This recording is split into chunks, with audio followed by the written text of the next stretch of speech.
നമോ ഭഗവതേ വാസുദേവായ. ശ്രീമദ്ഭഗവദ്ഗീത ദശമോऽധ്യായः. വിഭൂതിയോഗः.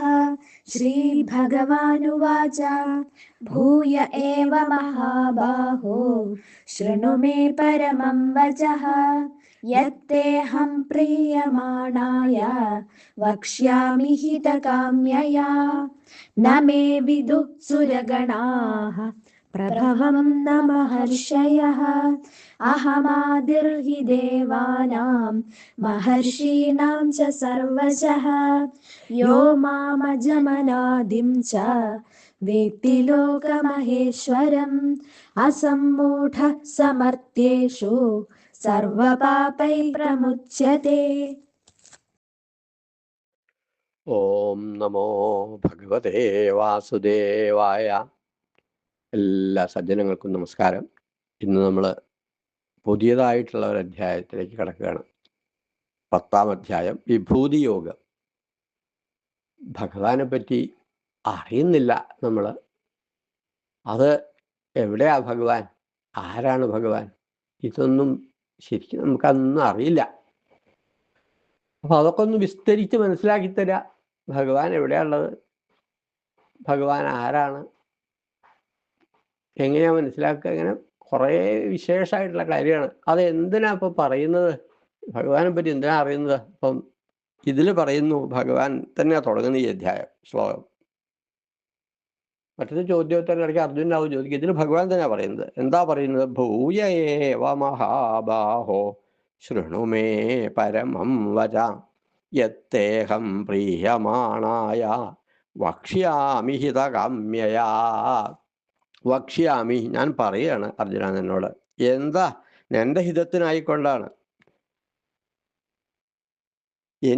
എന്തെങ്കിലും നിനക്ക് ചെയ്യണം. ഭഗവാൻ അങ്ങോട്ട് തോന്നുന്ന കൃപ, കാരുണ്യം തോന്നിയിട്ട്, അർജുനനോട് ഉള്ള സ്നേഹം കൊണ്ട് ഞാൻ നിനക്കുള്ള ഹിതകാമ്യത്തിനായിട്ട് ഹിതം ചെയ്യണം. എന്തെങ്കിലും ഹിതമായിട്ടുള്ളത്, ഇഷ്ടമായിട്ടുള്ളത്, വേണ്ടപ്പെട്ടത്, നിനക്ക് വേണ്ടത് എന്തെങ്കിലും ചെയ്യണം എന്ന് തോന്നിയിട്ട് പറയാണ്. അപ്പൊ എന്താ ഈ ഒരു അർജുനോടൊരു അഫിനിറ്റി, കൂടുതൽ ബന്ധം തോന്നുന്നത്, അവൻ എന്തെങ്കിലും പറഞ്ഞു കൊടുക്കുക. അങ്ങനെ ഭഗവാന്റെ ഒരു കാരുണ്യം. അപ്പൊ ഈ അർജുനന് പറഞ്ഞു കൊടുക്കുന്നത് അർജുനന് മാത്രമല്ല, നമുക്കൊക്കെ വേണ്ടി ഭഗവാൻ പറയാണ്. ഹിതകാമ്യയാ യത്തേഹം പ്രീയമാണായ വക്ഷ്യാമി ഹിതകാമ്യയാ. നിന്റെ ഹിതത്തിനായിക്കൊണ്ടാണ് ഞാൻ പറയുന്നത്. പിന്നെയോ, നിന്നെ ഒന്ന് സന്തോഷിപ്പിക്കണം. അല്ലയോ അർജുന, പ്രീതനായിരിക്കുന്ന നിനക്ക് എന്തെങ്കിലും നല്ലത് പറഞ്ഞു തരണം എന്ന് എനിക്കിങ്ങനെ തോന്നാം. അപ്പോ അത് നല്ല കാര്യമല്ലേ? അതേ, നല്ല കാര്യമാണ്. പക്ഷേ നമ്മൾ ഒരാൾക്ക് നന്നാവട്ടെ എന്ന് വിചാരിച്ചു കൊടുക്കുകയാണ്. അപ്പൊ ഭഗവാന്റെ ഉദ്ദേശം ഇവിടെ സഫലമാവുന്നുണ്ട്. എൻ്റെ ഉദ്ദേശം സഫലമാവുന്നില്ല. എൻ്റെ ഉദ്ദേശം എന്താ? ജനങ്ങൾക്ക് ഇതൊക്കെ ഒന്ന് മനസ്സിലാവട്ടെ എന്ന് വിചാരിച്ച് ഞാൻ വളരെ കഷ്ടപ്പെട്ട് പല ഉദാഹരണങ്ങളുമൊക്കെ പറഞ്ഞ് മനസ്സിലാക്കിയാൻ ശ്രമിക്കുന്നുണ്ട്. അതൊക്കെ വിഫലമാവുന്ന മാതിരി ഇങ്ങനെ അനുഭവപ്പെടാം. അർജുനന്റെ കാര്യം ശരിയാവുന്നുണ്ട്. ഭഗവാൻ വിചാരിച്ച മാതിരി അർജുനന് ഉപദേശിച്ചു കൊടുക്കാൻ സാധിക്കുന്നു. ഇതിലെ അംഗങ്ങളായിട്ടുള്ള ആൾക്കാർക്ക് മനസ്സിലാവാൻ വേണ്ടി ഞാൻ തൊണ്ട പൊട്ടി പറഞ്ഞു നോക്കി. ഒരു കാര്യമില്ല, വെറുതെയായി പോകുന്നു. അങ്ങനെ ഒരു വിഷമം എനിക്കിങ്ങനെ അനുഭവപ്പെടാം. പക്ഷെ ഈ ഭഗവത്ഗീത പഠിപ്പിക്കുന്ന ഒരാൾക്ക് ഇങ്ങനെ തോന്നാൻ പാടില്ല. അത് എൻ്റെ ഒരു പോരായ്മയായിട്ട് ഞാൻ കണക്കാക്കാം. ജനങ്ങൾ മനസ്സിലാവണമെന്ന് ഉദ്ദേശിക്കേ പാടുള്ളൂ. അവർ ശ്രദ്ധിച്ചാലും ഇല്ലെങ്കിലും നമ്മൾ വിഷമിക്കരുത്. പക്ഷെ ഞാൻ വിഷമിക്കുന്നു. ഇത് ഒരു കാര്യം ഈ ശ്ലോകത്തിൽ ഇങ്ങനെ പറയുമ്പോൾ പറയാൻ തോന്നിയതാ. അപ്പോൾ എനിക്ക് ഗുരുവായൂർ അമ്പലത്തിൽ പറഞ്ഞു കേട്ടതായിട്ടുള്ള ഒരു കഥ അങ്ങനെ ഓർമ്മ വരിക. അതെന്താ വെച്ചാൽ, പണ്ട് ഉള്ള ഒരു വളരെ പഴയതാ. ഗുരുവായൂർ അമ്പലത്തിലെ മേൽശാന്തി ശാന്തിക്കാരനായിട്ടുള്ള പൂജാരിയായിട്ടുള്ള ബ്രാഹ്മണൻ അന്ന് ഒരു ദിവസം പൂജ കഴിക്കാൻ പറ്റാത്ത അവസ്ഥ എന്ന് പറഞ്ഞാൽ ശ്രാദ്ധത്തിനായിട്ട് പോകേണ്ടി വന്നു. അങ്ങനെ പോയപ്പോൾ പുത്രനെ പൂജയ്ക്കേൽപ്പിച്ചൊരു ദിനം പുത്രനെ, തൻ്റെ മകനെ പൂജ ഏൽപ്പിച്ചു. നീ പൂജ കഴിക്കണമെന്ന്. എനിക്കിങ്ങനെ ശ്രാദ്ധത്തിന് പോകാനുണ്ട്. ഓ ആയിക്കോട്ടെ. ഉണ്ണി എന്ത് വിചാരിച്ചറിയോ? പൂജ കഴിച്ചാൽ നിവേദ്യം സമർപ്പിക്കുമ്പോൾ അതൊക്കെ ഭഗവാൻ കഴിക്കും എന്നാണ് വിചാരിച്ചത്. പൂജയ്ക്ക് അങ്ങനെ ഇരുന്നു, കേവലമായിട്ട് പൂജ അങ്ങനെ നിവേദ്യം അങ്ങനെ ഭഗവാന് സമർപ്പിച്ചു. നോക്കുമ്പോൾ കഴിക്കുന്നില്ല ഭഗവാൻ.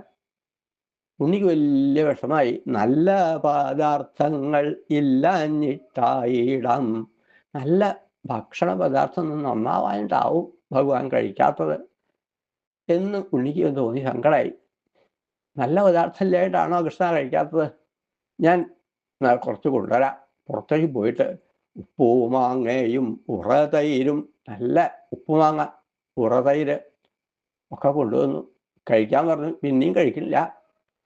പിന്നെന്താ, കൈപ്പയ്ക്ക കൊണ്ടാട്ടം വേണോ കൃഷ്ണ? കൈപ്പയ്ക്ക കൊണ്ടാട്ടം കൊണ്ടുവരാം, അതുണ്ടായ കഴിക്കും. ഇങ്ങനെ പലതും പറഞ്ഞു നോക്കി, കഴിക്കണില്ല. പൂജ മുഴുവനാവണമെങ്കിൽ ഭഗവാൻ പ്രസാദം നിവേദ്യം കഴിച്ച് പുറത്തേക്ക് വെക്കണം. ഇതൊക്കെ നടയടച്ച് തുറന്നു കഴിഞ്ഞപ്പോൾ ഭഗവാൻ വലിയ വിഷമായി. ഈ ഉണ്ണി ഇങ്ങനെ പറഞ്ഞത് സാധാരണ പതിവില്ല. നിവേദ്യ സാധനങ്ങൾ സമർപ്പിക്കുക, ഭഗവാൻ കഴിച്ചു എന്ന് സങ്കല്പിക്കുക, എന്നിട്ട് നിവേദ്യമായിട്ട് പ്രസാദമായിട്ട് എല്ലാവർക്കും കൊടുക്കുക. അങ്ങനെയൊക്കെയാണ് ഒരു പതിവ്. നമ്മൾ ഭഗവാൻ കഴിച്ചാൽ പിന്നെ നമുക്ക് എന്താ ഉണ്ടാവല്ലേ? അപ്പൊ അത് ഉണ്ണി അങ്ങനെ ധരിച്ചു എന്നാണ്. ഭഗവാൻ എല്ലാം കഴിക്കുമെന്ന് വിചാരിച്ചു. കഴിക്കാഞ്ഞപ്പോൾ വിഷമിച്ചു. നല്ലവണ്ണം കരഞ്ഞു പറഞ്ഞപ്പോൾ ഭഗവാൻ എല്ലാം അങ്ങോട്ട് മറന്നു എന്നാണ്. ഈ ദേവത്വമെല്ലാം മറന്ന ഭാവത്തോടെ നൈവേദ്യമെല്ലാം കഴിച്ചു കൃഷ്ണൻ. ഭക്ഷണമൊക്കെ ഇതൊക്കെയാണ് കഴിച്ചു. സാധനങ്ങൾ പാത്രം പുറത്തേക്ക് വെച്ച് സമയത്ത് ഇവിടെ കാത്തിരിക്കുന്ന കടക്കാർ ഇതൊക്കെ കിട്ടിയിട്ട് വേണം അവർക്കും പോകാനേ. നോക്കിയപ്പോൾ ഒരു ഭക്ഷണ പാത്രത്തില് നിവേദ്യം ഒന്നുമില്ല. ദേഷ്യം വന്നു അവർക്ക്. നല്ല, നീ അവിടെ ഇരുന്ന് കഴിക്കുകയായിരുന്നില്ലേ? സാമർഥ്യം നന്നു നന്നെത്രയും നിന്നൂടെ ശാന്തി നിമിത്തമേ പട്ടിണിയായി. ഞങ്ങൾ പട്ടിണിയായി, നീയൊക്കെ കഴിച്ചു അല്ലേ എന്ന് പറഞ്ഞു.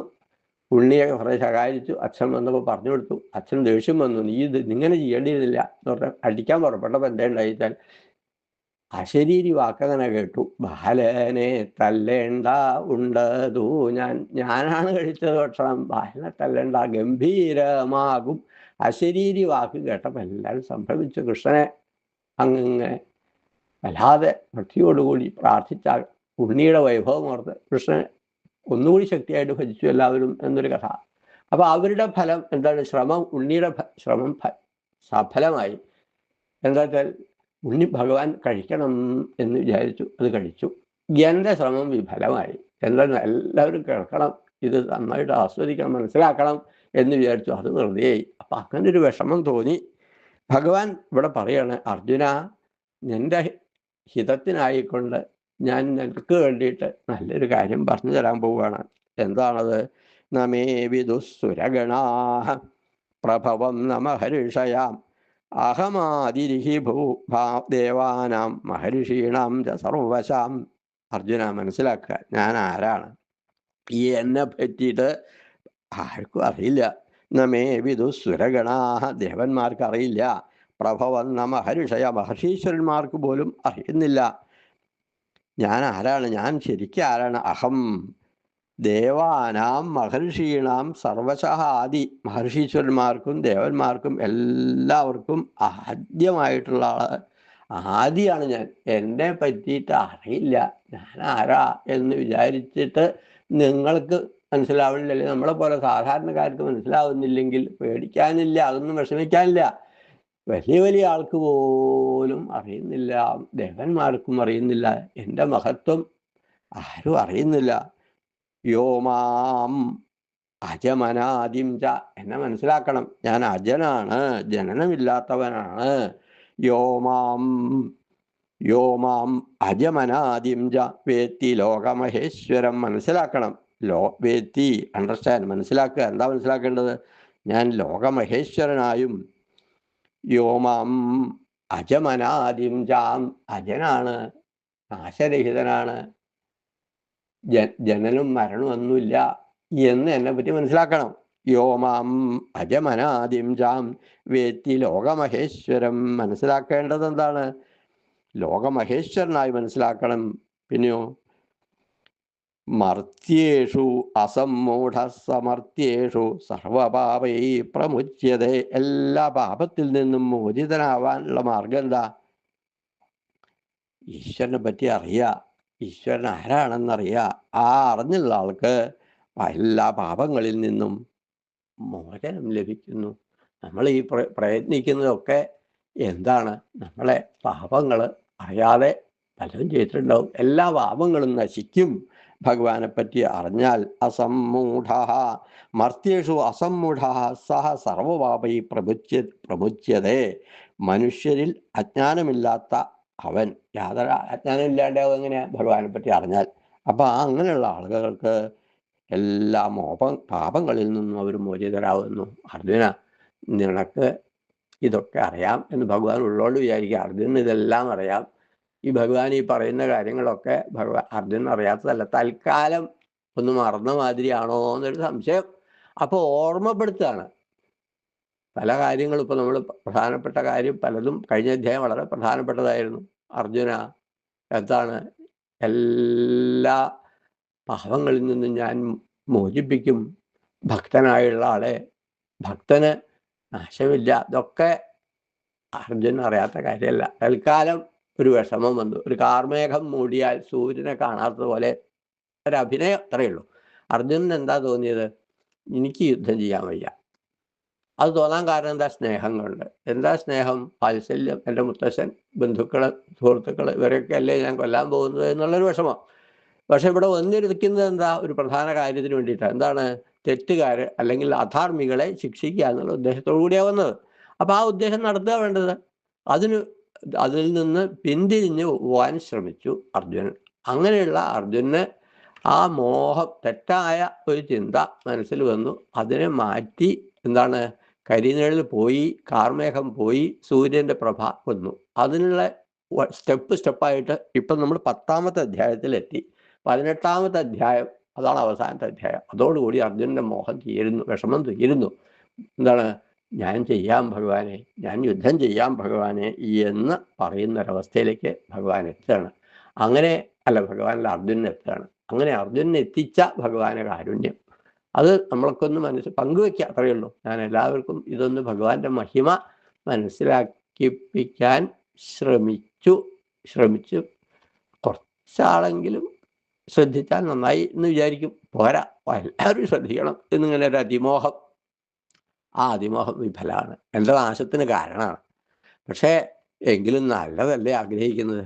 മറ്റുള്ളവൻ്റെ സ്വത്ത് അപരിഹരിക്കുക അല്ലെങ്കിൽ മറ്റൊന്ന് ദ്രോഹിക്കുക, ഇതൊന്നും അല്ലല്ലോ തോന്നിയത്. എന്ത്?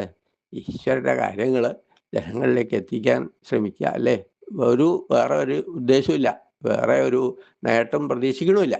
ഇത് ജനങ്ങളിൽ എത്തിക്കാൻ ഭഗവാന്റെ കാരുണ്യം ഉണ്ടാവട്ടെ എന്ന് പ്രാർത്ഥിച്ചുകൊണ്ട് ശ്രീകൃഷ്ണാർപ്പണമസ്തു.